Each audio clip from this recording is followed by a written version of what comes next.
One lap to go here before we go back green. Our third caution already here, and this is the reason why. You take a look at Bryan Clausson getting on the 25 car, Richard Johns, and just got into a little bit and started to slide and slow up, and Jamie McMurray had nowhere to go and got into him when Clausson started to slow. Just a chain reaction, short track racing. If Jamie didn't hit him, he was going to get spun out because there was a guy right on his bumper. And the lucky dog goes to Bryan Clausson. Yes, that is Brad's younger brother, and he'll get the free pass to go around as we're getting ready to go back to green flag racing. Our race leader is the 71 car of Ron Young. That's right, he stayed out, so he will be the race leader. David Reutimann, I would think, might make quick work of him as a little bit of a mismatch. Heading down into one. Here we go. Well, the top side of the racetrack right now is not where you want to be, but Reutimann's got a pretty fast car. It looks like he's going to get past him pretty quickly. Pretty slick up there. Oh, big wreck in the back straightaway. That's the 14 again of Kyle Krisiloff involved, so that's his second deal of the day. And brings out our fourth caution. He definitely had some help from where we looked at that. At the rate we're going, guys, we're going to be here until Tuesday. They got lights. Come straight down the road. Come straight down the road. Trying to see if anybody else has got smoke from their tire rub, but there's what's left of the 14 car.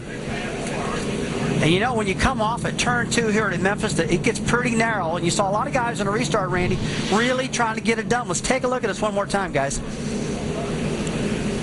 Looks like he bumps in the back of the 28, goes on the inside of it, and the 28 car, Robert Richardson, just comes across and gets him, and boy, look at this crash. That could have been serious for a lot of guys. That was payback right away.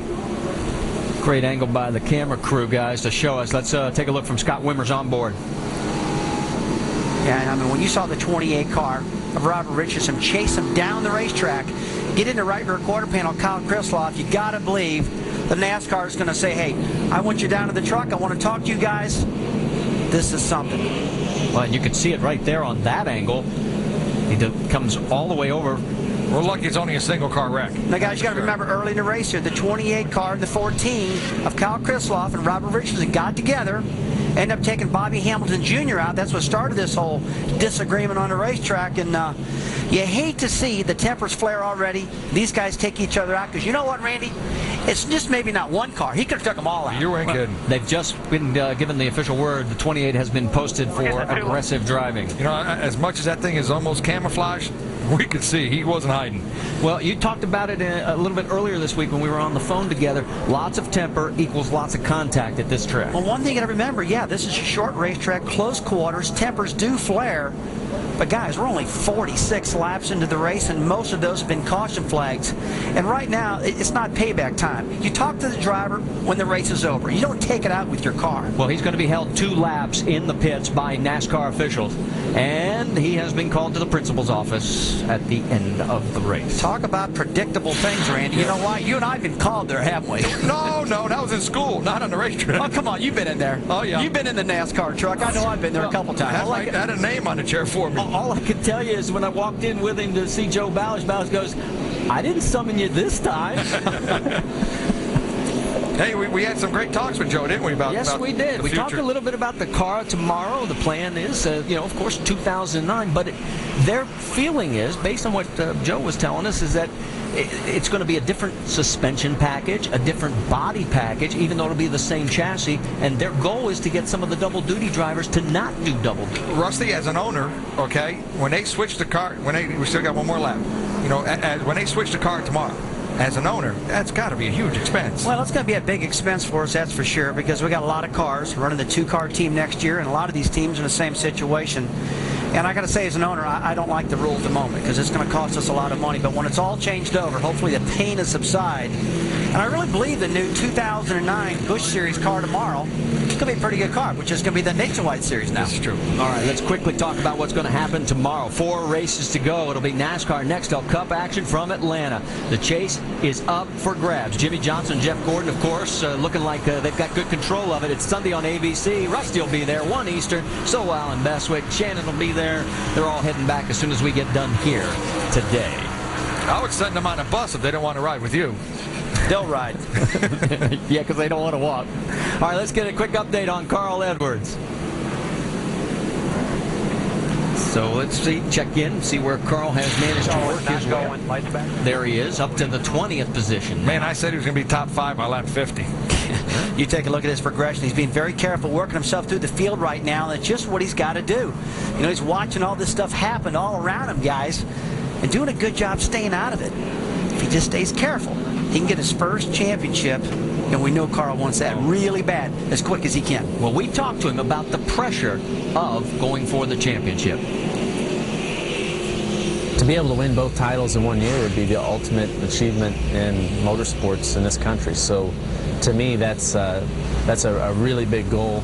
You know, I'm going to run the Busch Series again full-time next year, so I'm already preparing to try to do it next year. But if we can get it done this year, that'd be great. Well, obviously a very, very long shot to be able to win both the Busch Series and the Nextel Cup Championship with where he's at now with 4 races left. Absolutely. He's had a tremendous year. To make the chase is awesome. You know, the only guy I've ever known to win 2 championships is Mike Stefanik. Mike Stefanik won the Busch North Series and also the Whelen Modified Series, I think twice. Hendrick Motorsports Camps really got those top spots covered right now. Clint Boyer, dark horse, doing a great job in 3rd in the NASCAR Nextel Cup Series. But right now, we're here at Memphis, and this thing is turning into a gunfight. Yeah, absolutely. A grenade fight, whatever you want to call it. It's tough. And let's talk a little bit more about Carl, because it has been the tale of 2 seasons for him. We were talking at the beginning of the first 15 races. As you take a look, he had 4 wins. I mean, he was just destroying the field. Average finish 5.1, and you saw the numbers there with the last 16 races. Average finish like 20. I think that's the reason the 29 is leading the owner's points. The 20 car, you know, those cars have outperformed Carl in the last half of this season. And the owner's championship still up for grabs. In fact, Roush Racing is 3rd in that championship chase, behind Richard Childress Racing and Joe Gibbs Racing. Well, guys, you got to believe that doing double duty stuff, Randy, where you just can't concentrate in this car all the time, it's got to hurt the car a little bit. They did struggle with handling late in the season, trying to get this car going. I believe it's hurt them. Absolutely. You have to stay on board. You got to stay on top of your game. And when the driver is such an integral part of this, you have to really give 110%. Looks like the pace car is going to pull off this time, so we'll go back to green flag racing. Here, it'll be lap number 51, as it's Reutimann, Ron Young, Brad Coleman, Jason Keller, and Dario Franchitti, your top 5 here at Memphis Motorsports Park.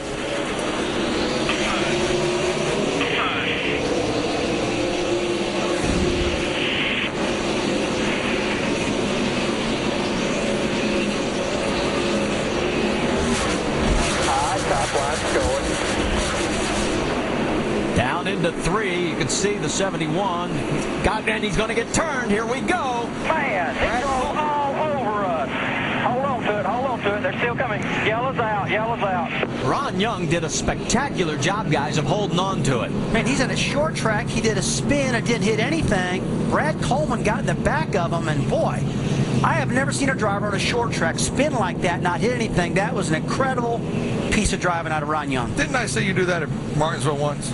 Well, I don't think it was me. It's probably somebody else. I'm not that good. That's for sure. I can't do that. Well, when you do a 360 like that, he only lost like 4 spots. Let's take another look at this before I go back and let you guys duke it out here. You could see, I mean, we could see Ron doesn't have the fastest car, and you just felt that something like this was coming. I just didn't expect it that quickly. Well, right there, that's where you pick the throttle up. He's in the corner, he's coasting, and the 18 picked the throttle up, he hit the throttle, and that's what got that thing to spin around so quick. Boy, and look at that, just by about a car width. Boy, he just got bumped awful hard in the spot on the exit of the turn. I don't believe I've seen this in a long, long time, guys. You got to wonder if their track's going to have a lot of debris on the top of it later, if he could still do it when those marbles are on top of the racetrack. We've got to step aside. We're under our 5th caution. Oh, not another record.